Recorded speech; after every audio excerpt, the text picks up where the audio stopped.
It's a nasty cycle. I worry I will give my kids. What is something you have learned about yourself that you hate to admit? In our society, networking, but kissing, and favors is how one gets ahead. Hard-working people just take on more work while others strategically socialize. I refuse to play the game, and I'm not nearly as successful as I could be because I favor genuine connection over corporate bootlicking. I still complain about how unfair life is even though I chose this path. I'm real fun at parties. I am codependent. I seek validation from others. I am a people pleaser. Somebody replied, as someone who is all of these as well, 3 things that help are: 1. Making new friends. You might be starving for some sort of affection or something missing in your current friendships. 2. Therapy. That's usually the answer for this stuff, haha. 3. Learning to set boundaries. Start slow. It's hard, but learn to say no to plans when you don't want to, and don't be the first one to jump up when someone needs help. I want to connect with people, but I keep myself separate from others and shut them out, so it is ultimately my fault I am alone. It seems deeply fundamental to my personality at this point and impossible to change. Somebody replied, this is me 100%. It's hard to even make new friends anymore. I think it's mainly due to past trauma and bad experiences from past ex-friends. To the point when I'm talking to someone new, I suddenly cut them off entirely like nothing happened. It's very frustrating. I used to let people walk over me and I was a people pleaser. It hit me one day that I was like that, and I'm not at all like that now. People don't like when I say no, or that doesn't suit me. When I feel particularly bad, sometimes it makes me feel good to see other people making bad decisions and mess up their life. Like in a way that's worse than me, so I can feel better about myself. That's why I enjoy trashy reality TV and celebrity gossip. That being said, I acknowledge this part of myself, and I realize that if I want other people to see me for the whole human with good and bad that I am, I have to do the same. Someone having a bad quality doesn't make them Satan, and nobody is better than anyone, when it comes to worth as a human being. I'm an out of sight, out of mind friend. I'm a good and thoughtful friend in the moment, but rarely, if ever, think to text or call someone to chat. If we're not physically in each other's company, I'm too preoccupied with other things. Somebody replied, honestly, I feel the same way. Some of my friends get offended and accuse me of not caring about them. But that's not true. I care about them when I'm with them, and I'll help if they ever need me. I just don't remember them much in my day-to-day life. I don't listen to people who actually know what they're talking about. Then I end up regretting it a little later down the road. I wish I'd taken each piece of unsolicited advice I got when I was younger to heart. But no. I knew everything about life before I ever started living it. I cringe when I think of my 22-year-old self and hope to God I won't feel that way looking back on my 42-year-old self someday. I'm not very self-motivated, especially when it comes to work. I see friends and co-workers who are always working towards goals or working on a big project. But if I don't have someone giving me a deadline and following up with me, I'd never do anything. Somebody replied, I can relate. I wondered why I became depressed after college. The reason was that I had no one giving me direction or tasks with deadlines for the first time ever. Even though the stagnation made me miserable, I felt no urge to do something about it. Recently, I tried to set goals and daily tasks, but since I also lack self-discipline, nothing really has changed, and I feel stuck. I wish I could just snap out of it. Most of my problems in life are caused by a combination of my overthinking, my pride and morals, and my defense mechanisms. I don't want to get hurt, so I keep almost everyone in my life at an arm's distance but could tell you everything about them. Then I complain that my friends aren't real friends since they don't care enough to know said things about me.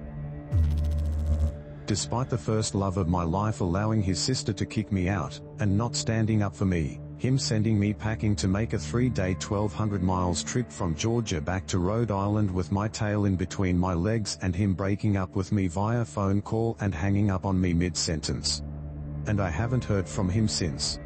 My only real best friend, so I thought, of 9 years, who would leave me for his girlfriends then come back when he had nothing better to do, someone I loved to death and even have a matching tattoo with, ghosted me when I was starting to get sober from alcohol. And if I'm going to be honest with both you and me, every day I wait for them, hoping they'll come back. It's been about 4 years since both left me, and every day I check my phone hoping that one day I'll hear something. I understand if that's one of the most pathetic things you've ever heard. And trust me, it's really hard to admit. I tend to be attracted to abusers because I was abused. There were a lot of non-abusive guys who approached me, but I rejected all of them. The trauma from the past needs to be unlearned instead of relived.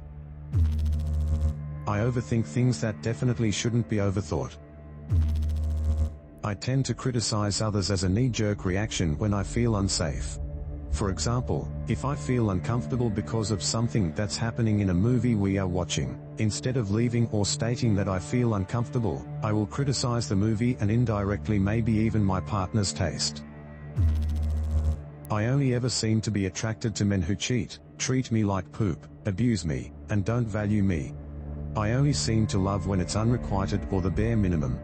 I've met so many wonderful people who would make wonderful partners, but there's no chemistry or attraction. I hate myself for it, because if I could voluntarily change it, I would. I'm so lonely it physically hurts, because I won't subject myself to another red flag relationship again. I've been on my own for 4 years. I need validation from other people constantly for fear that I did something bad without realizing. This validation is important to me, especially from my loved ones. I also have an immense fear of losing who I love, so I turn into an overprotective anxious monster that just cares about a selective group of people, and wants to protect them from anything harmful. However, I can be really controlling if I don't control myself. Deep down, I care a lot about what other people think about my appearance. I have to fight a constant battle with self-loathing because I don't look and will never be conventionally attractive. I don't want to be, it isn't my taste, yet I hate that I'm not. It's a nasty cycle. I worry I will give my kids. I want to take care of the people closest to me and then resent them for needing me. I'm very much the type to latch on and be a caretaker role, but when they actually need me and need to be in my space I get overstimulated and hold a grudge against them for doing so. It's very strange. I am so bitter and jaded from watching our political landscape and environment go so far downhill in my lifetime that I no longer care. Fascists trying to gain power, and openly talking about war? Okay. Environmental collapse and mass famine in my lifetime? Sounds about right. Running water officially dangerous to consume because of chemicals humans created? Cool. I just can't care anymore, and at this point I almost hope humans go extinct. I like being by myself, not because other people drain my battery, not because I'm anxious, not because I'm awkward, but because I like doing what I like to do. I don't want to hang out and talk about your feelings. I want to play video games. I want to lift weights. I want to take a hike. It's not any more complicated than that. I want to be by myself because I don't want to do what you want to do, I want to do what I want to do. I think a lot of this is that I struggle to tell other people what I want. If I can guess that somebody else doesn't want to do what I want to do, I don't even mention it. I pretend as hard as I can that what they want to do is what I want to do. I don't know how to stop doing that. I feel like I've failed at being kind every time somebody figures out I have an opinion. And realizing that I do that makes me feel like a different sort of bad person. I'm not sure I'll ever be able to be totally financially independent. I'm not good at working a traditional job setting or a 40-hour week. I work very well independently and I'm responsible, but I barely make enough to get by. It sucks a lot because I'm otherwise someone who enjoys my independence, but it's next to impossible if you need help with things and don't have money to spend. I end up asking for favors way more than I want to, for stuff I actually need. I try really hard, I want to fix it, but I've always had a hard time here. It's embarrassing. I'm too sensitive to other people, to situations, to the world. Noises, smells, bright lights, textures of fabrics, Food sensitivities, medications, drugs, are often way too strong.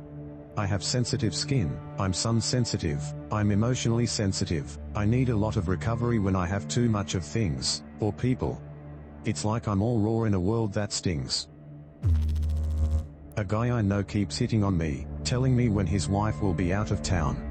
All I can think when he does it is how horrible it would be for him if I ever took him up on it. I'm a mess.